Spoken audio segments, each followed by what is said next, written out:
Hola, ¿qué tal? Buenas noches, señoras y señores. Casi un mes después del comienzo del curso escolar, invitamos hoy a este programa, a Primera Línea, a la consejera de Educación y Universidades del Gobierno regional, Maribel Sánchez Mora.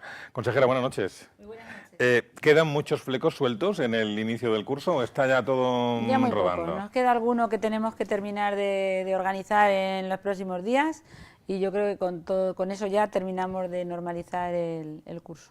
¿Alguno como que falta de profesores, falta de aulas? ¿Alguno como...? No, pues algún colegio en el que todavía pues, las aulas no están terminadas, pero es un colegio nada más. Ujú. Bueno, ya para ir directamente al grano, ya que ha salido ese tema, yo hay algo, créame, que no he entendido nunca. Por ejemplo, vamos a ver, y desde luego no es achacable ni a usted ni a su gobierno, o mejor dicho, no es achacable únicamente a usted ni a su gobierno, porque es algo que ha venido pasando desde que yo tengo memoria, por lo menos. ¿Cómo es posible, me pregunto muchas veces, que el hombre hoy es capaz, por ejemplo, de calcular que dentro de no sé cuántos años el meteorito tal va a pasar a no sé cuántos miles de kilómetros de la Tierra? O por poner un ejemplo más cercano, el otro día leía, la llegada del AVE a la región de Murcia va a generar 3.000 empleos. Y sin embargo, no podemos prever de un curso para otro las aulas que necesitamos, los profesores que faltan, si tal o cual colegio se queda pequeño, y cada mes de septiembre, ya le digo, no de ahora, sino desde siempre, cada mes de septiembre tenemos algún problema, alguna protesta, padres molestos, padres enfadados, porque a lo mejor... Pues no sé yo, lo de decir lo de los 3.000 empleos de que va a generar el AVE pueden ser cantos de sirena, no digo que lo sea, pero pueden serlo. Pero los niños están censados, sabemos los colegios que hay, sabemos los maestros que hay. ¿Cómo es posible que esto no se pueda prever? ¿Por qué cree usted que pasa esto, consejera? Yo creo que no es cuestión de falta de previsión, creo que, al menos por lo que yo estoy viendo en el trabajo que están haciendo todos los funcionarios en la consejería, que es un trabajo encomiable. Han trabajado más horas de las que tenían que hacerlo, de las que les correspondía, y las cuestiones yo no creo que son pues imponderables que se presentan, que a veces hacen que la cuestión sea así. Por ejemplo, en estos últimos años pues no nos vamos a hacer nadie, no vamos a volver la cabeza a decir que pues ha habido unos recortes o unos desajustes o reajustes que ha habido que hacer, y por lo tanto quizá en ese sentido haya habido bueno, pues una falta de quizá de previsión, pero yo creo que no es cuestión de que la gente que trabaja en esto no esté en ello, sino que ha sido pues una serie de imponderables que yo creo que de ahora en adelante vamos a poder llevar de mejor forma. La economía parece que va a repuntar un poco, porque todavía no se ha visto del todo, pero yo creo que va a repuntar y vamos a poder tener una previsión mejor de lo que hasta ahora se ha venido teniendo. Claro, porque por ejemplo ahora que estamos al inicio de este curso, y ya pensando en el curso que viene, no en este, ¿existen planes de actuación para aquellos colegios donde, por ejemplo, ahora se han instalado esto que llamamos aulas prefabricadas, que no dejan de ser casetas de obra, vaya, pero son aulas prefabricadas? Son aulas prefabricadas que dentro de lo que cabe, que no es un espacio dentro de un edificio, están bastante bien acondicionadas, ¿eh? Algunas de ellas con aire acondicionado y con aislamiento, en fin, que están bien. Ha habido un problema con una, que por lo que sea no estaba bien ajustada, se ha retirado esa, y la cuestión está en que son coyunturales, son provisionales, nunca son para quedarse. Y además yo quiero que haya las menos posible. Y para el año que viene tenemos ya una serie de obras previstas que empiezan a licitarse. Luego hay problemas del terreno, de una empresa que falla, a veces cuestiones que no son achacables a la falta de previsión, sino que ocurren. Pero la idea es que sí que tenemos ya una serie de obras previstas que yo creo que vamos a ir avanzando. Pero es verdad que tenemos edificios muy antiguos, edificios que tienen mucha falta de remodelación, algunos que se han quedado pequeños. A lo mejor hay que zonificar de una forma distinta los municipios para que haya un mejor reparto de los colegios y de los espacios, y bueno, en ello estamos. Es un trabajo tremendo, pero hay que tener en cuenta que es que hay 800 y pico, casi 900 centros en la región, hay casi 14.000 aulas en marcha, y algunas veces pues hay alguna cuestión a la que no se llega del todo, pero que he de decir que en muy pocos días se han ido solventando esos problemas. Es verdad que son cuestiones puntuales. No podemos afirmar que todos los colegios tienen casetas de obra para los alumnos. Son cuestiones puntuales. Hay 34 en toda la región de Murcia ahora mismo. 34. Y desde luego son provisionales. Pero es importante que se trabaje sobre eso, porque fíjese que yo siempre he pensado que la calidad de vida de una ciudad no se mide porque tenga tranvía o porque tenga unas avenidas muy anchas con muchos carriles, se mide porque los niños estén todos por ejemplo, entre otras cosas, ¿no? Los niños estén todos en sus colegios perfectamente ubicados y que los ancianos tengan residencias estupendas donde poder estar cómodamente los últimos años de su vida. Por ese tipo de cosas, desde mi punto de vista, se rige un poco la calidad de vida de una ciudad. Bienestar de las personas, fundamentalmente. En ello estamos, es una tarea tremenda, es una tarea ímproba. Yo, la verdad, desde fuera no sabía que era tanto, pero hay un equipo, un equipo numeroso de gente trabajando muy seriamente, y cuando digo un equipo numeroso me refiero a los 500 y pico funcionarios, a los técnicos docentes, a los profesores, a los equipos directivos y desde luego a los padres y madres de las AMPAs y de las FAPAs, que, bueno, asociaciones de padres y madres, para entendernos bien, que hacen una labor también de colaboración importantísima. Me estoy dando cuenta estos días que cuando veo algunos centros que los ves que funcionan muy bien, de luego la colaboración de los padres y madres se nota. Hay un asunto, consejera, que ha entrado ya en el camino del diálogo y del entendimiento, porque estaba un poco enquistado, un poco en una situación de conflicto, que es el de los docentes interinos, y va camino del diálogo, como digo, y del entendimiento desde que el otro día se reunió usted con ellos y desde esta mañana que ha habido un acuerdo en la Asamblea Regional. Pues sí, la verdad es que es un tema que a mí me preocupa mucho. Desde que llegué, ellos lo saben, cuando me he reunido, que es un tema que me preocupa. Me preocupa porque lo que decía antes, creo que es importante el bienestar de las personas, y para trabajar bien, para poder hacer uno su labor como debe de hacerla, pues debe estar contento, debe estar animado y, bueno, dentro de un orden, porque ya sabemos que, bueno, cada persona podemos tener algún problema subjetivo, que vean las cosas de una manera distinta a como la ven los demás. Pero de manera generalizada, que se pueda trabajar bien. Es un tema que a mí me preocupa y ellos lo saben. Ojalá yo tuviera el dinero suficiente ya para poder solventar toda la situación. Pero sí que es verdad que estoy muy contenta y muy satisfecha, esta mañana sí lo he manifestado en la Asamblea Regional, por ese voto unánime de todos los grupos políticos, que coincide plenamente con lo que es el deseo de la Consejería de Educación de tratar de solucionar en el menor espacio de tiempo posible, que no será muy inmediato. Tendremos que negociar, tendremos que trabajar, tendremos que calendarizar, en fin, tendremos que hacer cosas de manera que podamos poco a poco ir solucionando ese tema, porque es un colectivo bastante grande, por cierto, un colectivo que no es homogéneo, que tienen problemáticas muy distintas unos de otros. Están los interinos que ya llevan bastante tiempo, son personas incluso mayores, están los que llevan medio espacio de tiempo y están los recién graduados que, bueno, pues tienen otro tipo de problemas diferentes a los otros. Es decir, que hay que solventar y tratar de alguna manera equilibrar las necesidades de unos y de otros con el fin de conseguir el mejor acuerdo, el mejor arreglo posible. En cualquier caso, ellos como grupo, como colectivo, han manifestado hoy su satisfacción precisamente por el hecho ya de que se van a poder sentar a negociar y a hablar y a discutir, qué es lo que ellos lo sabían, que nosotros nos íbamos a sentar a negociar. La Asamblea hoy ha dado su voto unánime, de lo que yo me alegro, porque quiere decir que así está todo el mundo de acuerdo, y eso es bueno, pero ellos sabían que nosotros, desde que llegamos al gobierno hace 3 meses, teníamos la idea de sentarnos a negociar, pues una vez que pasara toda esta avalancha, ¿no?, de la escolarización, de los inicios de cursos universitario y no universitario, y en fin, esta situación que es un poco estresante, ¿no? Hay que ir muy deprisa a solucionar los temas, y para el tema de la negociación pues hace falta estar tranquilos y tener el tiempo suficiente y ver las cosas como hay que verlas, reflexionarlas, porque yo también les prometí que no les iba a decir nunca lo que no fuera a ser. Y para poderle ofrecer cosas concretas, pues es necesario ver bien la situación, reflexionar sobre ella, ver qué es viable y qué no es viable y ofertar cosas que sean viables. Crear falsas esperanzas no merece la pena. Situémonos ahora en el plano universitario. ¿Usted cree que se ha firmado la paz definitiva con las universidades públicas en materia de financiación o estamos ante una tregua? Yo creo que sí. Yo creo que se ha firmado porque hemos hecho una cosa que es importante. Creo que es una cosa muy importante, con la colaboración de todos. Cuando se llega a un acuerdo ya se sabe que es colaboración de todos, ¿no? Entonces, pues también nos sentimos satisfechos de haber llegado a un acuerdo. que no es el mejor que quisiéramos todos. El presidente lo decía la otra noche en el Palacio de San Esteban cuando recibió a los rectores de las universidades españolas, y le decía: no nos podemos dar por contentos ya, tenemos que seguir trabajando, tenemos que seguir afianzando esa financiación para que las universidades recuperen pues esos recursos que durante estos años de atrás, por las circunstancias que todos conocemos, han perdido. Pero sí que es, yo creo que sí que es un hito importante, porque es un acuerdo que permite estabilidad, que permite certidumbre.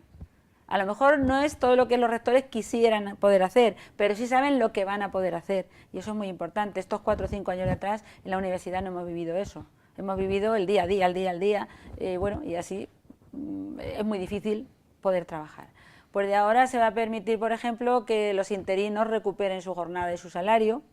Se va a permitir que desbloquear la promoción interna, es decir, los titulares que estaban acreditados para catedráticos, pues de una manera, me imagino que también calendarizada, los rectores sabrán cada uno cómo lo puede hacer, van a poder desbloquear esa situación.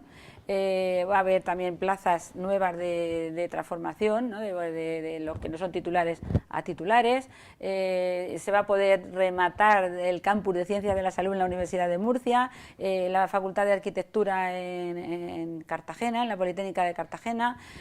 Vamos a poder tener también la posibilidad de algunas inversiones extras, si es que conforme avance la mejora económica. Y además hemos conseguido una cosa importantísima, y esto es pionero en toda España, además de que este es el primer plan que después de la crisis se ha firmado en cualquier comunidad autónoma, y es que a partir de 2017 también esa financiación va a estar fijada por los objetivos marcados por las universidades, y de alguna manera, bueno, pues va a depender de los objetivos logrados por cada una de ellas. Eso también es importante, porque significa que al que más trabaja, pues más oportunidad tiene de recibir recursos, pero es que además es un estímulo para seguir trabajando.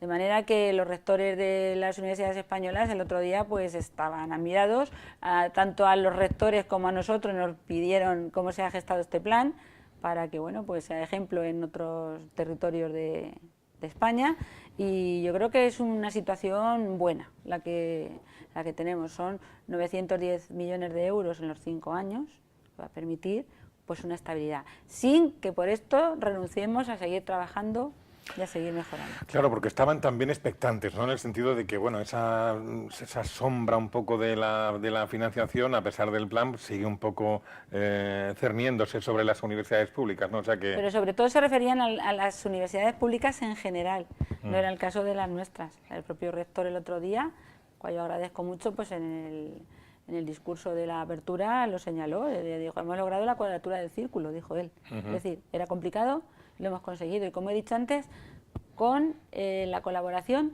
de todos, con la colaboración de todos. Las universidades también han puesto de su parte, y nosotros pues bastante también, porque la situación en nuestra región pues todavía no es la idónea, ¿no?, para poder hacer muchas cosas, pero yo creo que esto es para estar contentos y estar satisfechos.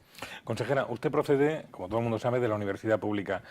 ¿Le genera algún conflicto interno el tener que tomar decisiones que afectan a la UCAM? Me refiero a toda la polémica por la duplicidad de carreras y demás. Pues el tema este de la duplicidad de carreras es un tema complicado, pero no solo aquí en Murcia, es un tema complicado a nivel nacional. Y yo sé que también desde el Ministerio de Educación se están tomando ya medidas en este sentido, proyectando el hacer un mapa de titulaciones, ver qué universidades pueden ser punteras en determinados títulos, y es una situación que habrá que acometer tanto a nivel nacional pues como lógicamente también a nivel regional en un momento determinado. Porque es verdad que no solo es que son las universidades de la región de Murcia, es que tenemos muchas universidades muy cerca, en un radio de 200 kilómetros más o menos, de Castilla-La Mancha, de Miguel Hernández de Alicante, la Universidad de Almería, es decir, tenemos muchas que también están muy cerca, con lo cual es un tema preocupante. Y es un tema preocupante que va más allá de que haya universidades públicas y que haya universidad privada, porque en muchas de las públicas también se duplican esos títulos que tenemos muy cerca. La cuestión de lo público y lo privado, pues es un tema fundamentalmente ideológico, y es un tema que hay que traspasar esa barrera y ver serenamente qué conviene hacer en la región de Murcia, y eso lo vamos a hacer. Vamos a ver qué títulos tienen que estar, cuáles no tienen que estar. Y bueno, yo creo que a nivel nacional es que desde ANECA y desde el Consejo de Universidades también tendrán que tomar las medidas oportunas para ver que en el territorio español no ocurran esas cosas, en la región de Murcia y en otras. Y cuando lleguen a Murcia los títulos, o lleguen a Valencia, o lleguen a Albacete o a Toledo, pues esos títulos lleguen con unos informes desde allí que digan sí, pero no, por esto y por esto, o por esto otro. No es cuestión, porque es que ahora mismo llegan perfectamente preparados para poderlos implantar en cualquier universidad.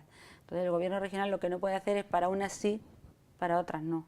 Y esa es la única cuestión, el único problema con el que nos encontramos. Yo, mire, voy a ser toda mi vida defensora de las universidades públicas. La he vivido desde dentro, desde que tenía 17 años. Además, la Universidad de Murcia. Es en la que yo he estudiado, en la que yo he trabajado y a la que yo le he dedicado mucho tiempo de mi vida personal y de mi vida familiar. Le he quitado a mi familia mucho para trabajar por la Universidad de Murcia.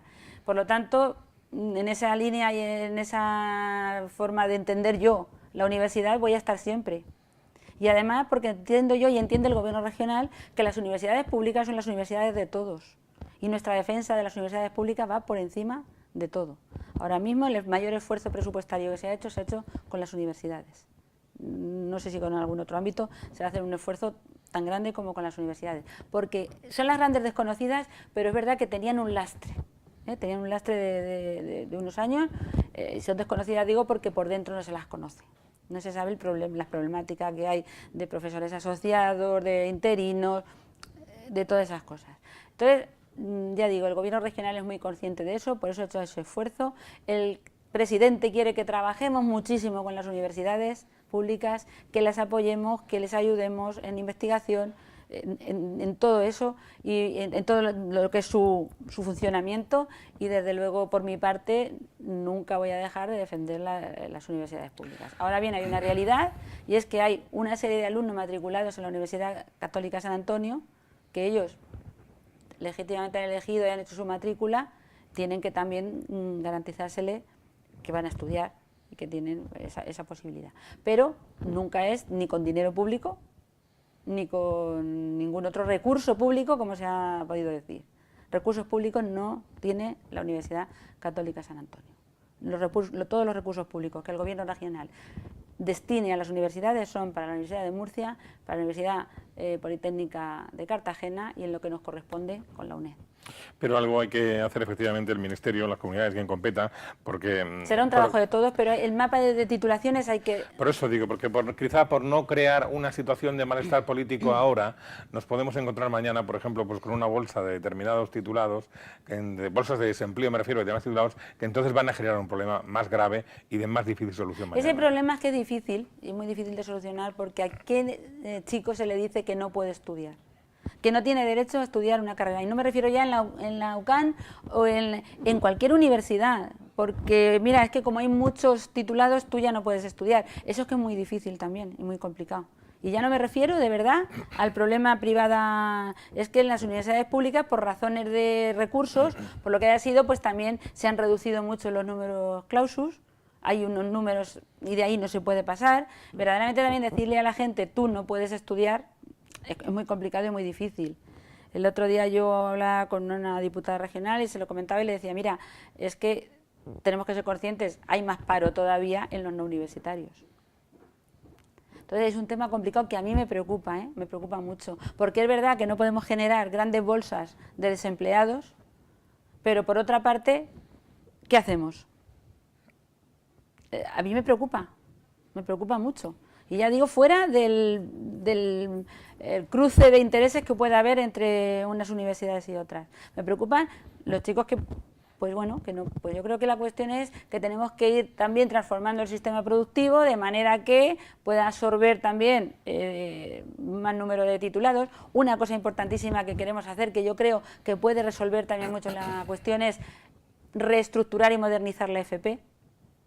de manera que esos ciclos formativos sean unos ciclos intermedios de verdad, que permitan a las personas formarse y tener una cultura y tener un nivel académico muy parecido al de la universidad, pero a la vez desarrollar sus destrezas y sus habilidades de manera que cubran también esos nichos de empleo que mal cubren los universitarios. Y que los hay, por cierto. Y los hay muchísimo. Más de una vez que hemos Y conocido eso además. ayudará a que el sistema productivo también funcione.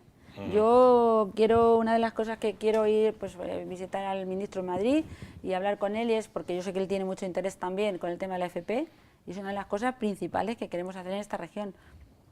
De gobierno de Pedro Antonio Sánchez, en materia de educación, uno de los ejes fundamentales que tiene es la modernización de la FP.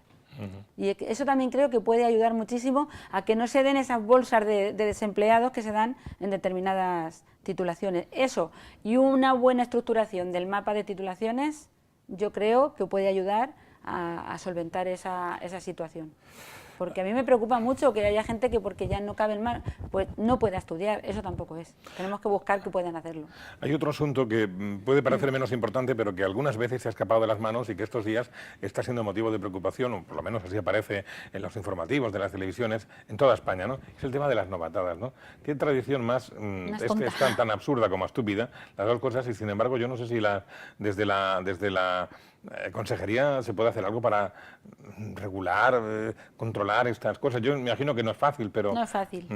Normalmente suelen ser las novatadas en la universidad las que más llaman la atención. Ahí nosotros poco podemos hacer. Yo sé que, vamos, en el tiempo que yo he estado de vicerrectora de estudiantes intentábamos al máximo, tanto el secretario general como yo misma, como el gerente, intentábamos que no se dieran y los propios decanos, esas novatadas, claro, dentro del recinto universitario. Es que fuera no podíamos hacer nada, porque son adultos, personas mayores de 18 años, claro. Ciudadanos libres, que es muy difícil poder...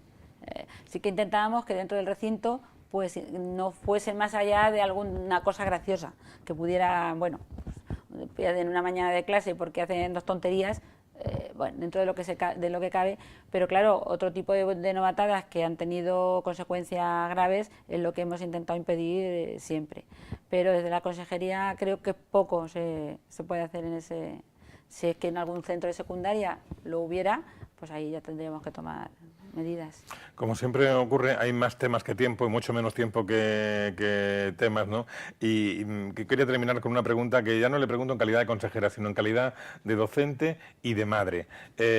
Hay un sector importante de la población, yo no sé si cada vez más numeroso, creo que sí, que se muestra muy crítico con el tema de los deberes en casa, de hacer deberes en casa, porque es verdad que hay casos en que los niños llegan a casa sobrecargados y dicen que precisamente no les queda tiempo para lo que tienen que hacer como niños, que es jugar y crecer, ¿no?